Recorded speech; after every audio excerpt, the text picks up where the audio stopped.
worst camera predictions of the year has been settled with the release of the Blackmagic Cloud Store, which, hang around, we're going to talk about that here in just a second. After non-stop speculation from the beginning of January about a box cinema camera release in April by Blackmagic, and a live stream until Blackmagic releases the camera backfired, this YouTube channel right here gets crowned for the worst camera prediction of the year. I mean, what was he even thinking? What an idiot. Did Nikon make a deal with the devil? Of course not. They must have made a deal with Red. A free firmware update is now available that includes two types of RAW codec. Users can now record internally in NRAW or ProRes RAW. This makes the Z9 the first mirrorless camera that can record compressed RAW internally without having to have an external device. We've talked before about DJI removing ProRes RAW from the Ronin 4D and the Confinity Mavo Edge taking out the capability as well. It's because of a patent owned by Red, and that patent isn't supposed to expire until 2028. So how exactly did Nikon swing this? Did they make a deal with Red, or are they just asking for forgiveness instead of permission?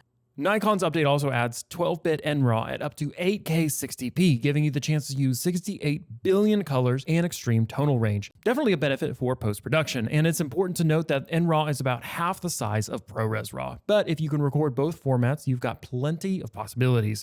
So if you've been on the fence about the Z9 so far, does this added capability change your mind a little bit? The spec sure passed the eye test, but we want to see some more footage before we give our verdict, as there really hasn't been a good amount of video content, especially cinematic video content, filmed with these cameras yet. And we got a new approval from the Netflix Camera Council. The Red Raptor 8K got the official Netflix seal of approval this week. The V-Raptor is the first model in Red's DSMC3 lineup and what the company calls its most powerful and advanced Red cinema camera ever. This is the 16th Red digital cinema camera to get approved by the streaming giant. But honestly, Netflix should probably start looking at approving some cheaper cameras since, they're losing subscribers left and right these days. Anything to save a few bucks after they boot all the people who are sharing passwords. What's your password?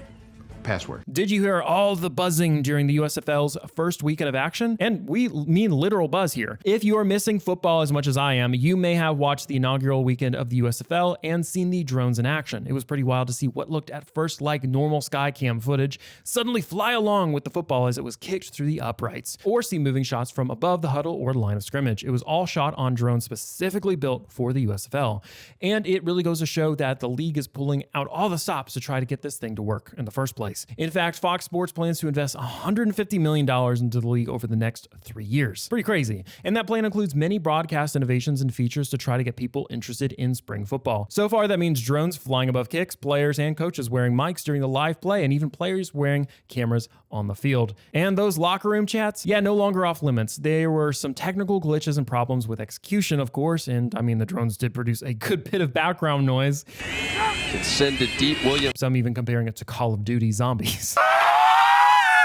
But hey, it was the first game, and we're excited to see new technology and broadcast capabilities start to get tested and see the field and maybe one day make it to the big leagues as well. Now, with all the software updates over the last few weeks between Adobe's addition of Frame.io and Resolve's new cloud-based solutions, it's hard to imagine how Final Cut Pro even has a place in the professional editing world these days. But some in the film and television world are trying to change that. According to DP Review, more than 100 people signed a letter to Tim Cook basically asking for the company to take their editing software seriously. The letter, aimed at Tim Cook and other executives, asked the company to prioritize Final Cut Pro by adding more than just a few website updates a year and actually market the product, basically telling them that they should commit to providing a usable product for editors in the professional TV and film industry who still prefer to use the software. Now, it is important to release that prior to the 2011 release of Final Cut X, the original Final Cut Pro was widely used through the industry, especially for content creators, the news industry, and in educational environments. But the switch to Final Cut X has eliminated many industry standard features, meaning editors couldn't really justify the speed and ease of use with the product because it lacked features they needed. So these members of the industry are finally fighting back 11 years later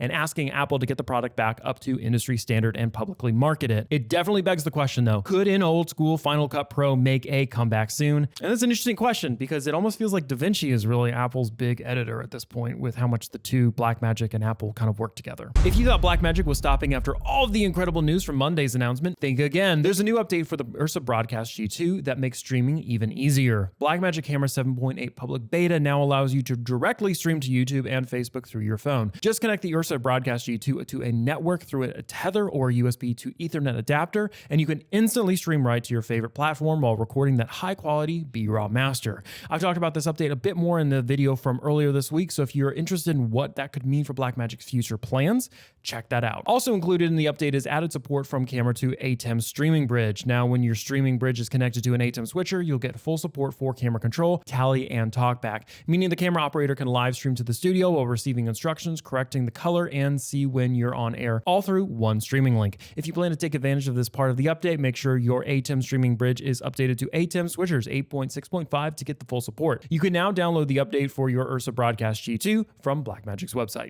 The new URSA updates aren't the only thing coming from Blackmagic this week, and actually it's pretty minimal compared to what the wizard from Down Under dropped on Monday.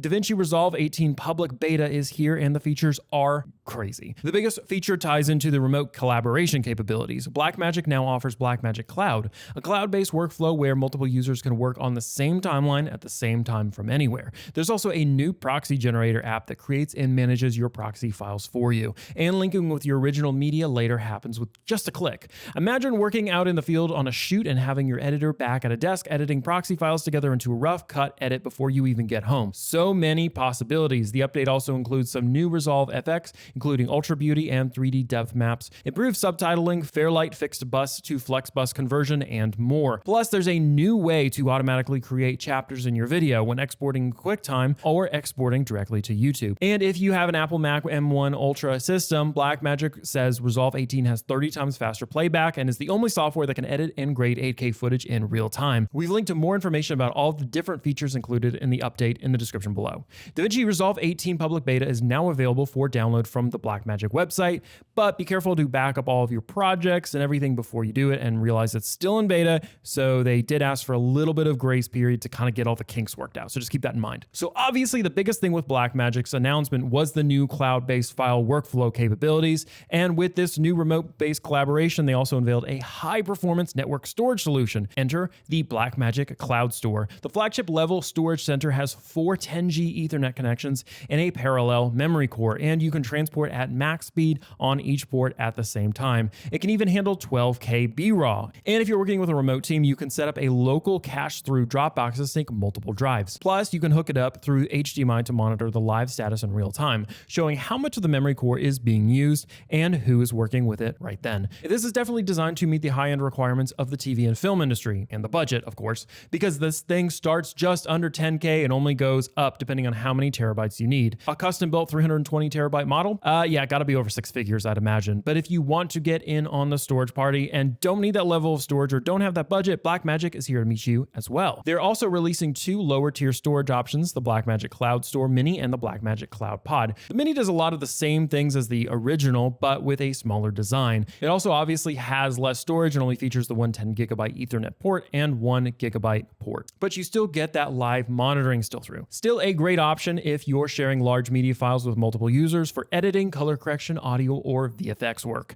And this one is available now for just $3,000. And the final option, the most affordable, is the Blackmagic Cloud Pod. This device uses USB-C flash disks for network storage, and it's super compact. Again, definitely an option for those of us who need a way for multiple users to access footage. We have an article up on the Voyager website that talks about all of these features you'll get from each of these storage solutions and the new Davinci Resolve features, so definitely go check that out. There's one product from Blackmagic announcement that's not getting a lot of buzz right now, and it's not that it's any less, it just kind of got overshadowed by the Resolve and Blackmagic Cloud news, and I'm talking about, of course, the HyperDeck Shuttle HD. This is what Blackmagic is calling the perfect clip player. It's also got a pretty unique design with a giant metal search dial and the traditional broadcast deck controls you'd expect to see and use when scrolling through media. And one of the coolest adds here is that it even has a built-in teleprompter. The recorder and player supports ProRes, DNX, and H.265 files in NTSC, PAL, 720p, and 1080p video formats. There's also an HDMI connection that makes it easy easy to connect to A10 mini switchers, cameras, and monitors. And you can also use SD cards, UHS 2 cards, and USB-C external discs for both recording and playing media. Blackmagic also designed the HyperDeck Shuttle to be the same depth and angle as the A10 Mini Extreme, so these two devices pair perfectly together. Definitely a cool option for those of us working through a lot of the footage who may want the powerful features of a HyperDeck but want something more sized for a desktop. The HyperDeck Shuttle HD is available right now and comes in at just under $500. It is finally here. We're heading out to Vegas to check out the latest tech and talk to some of our favorite companies, including Blackmagic. So what questions do you have and what would you like to see from the event? Be sure to drop it in the comments. We're ready to be your eyes and ears on the show floor and bring you content every single day of the show. And if you're heading there too, we want to meet you. So join Frame Voyager and other creatives for a Voyager meetup on Monday, April 25th. We'll be hanging out at Tom's Urban in the New York Hotel and Casino. Come hang out there, grab a drink or dinner and chat. And if you plan on joining us, make sure you fill out the form at the link in the description to this video below. That will help us plan for how many people we should expect and lets us get your email so we can update you if, we change the venue, which we're already considering. So if you see us walking around the floor, definitely say hi to us. We'd love to talk with you. And if you're wondering, why should I be caring about all these new product releases? Well, here's a video for you to kind of give you a balanced view of, do we need another camera? So go check that out.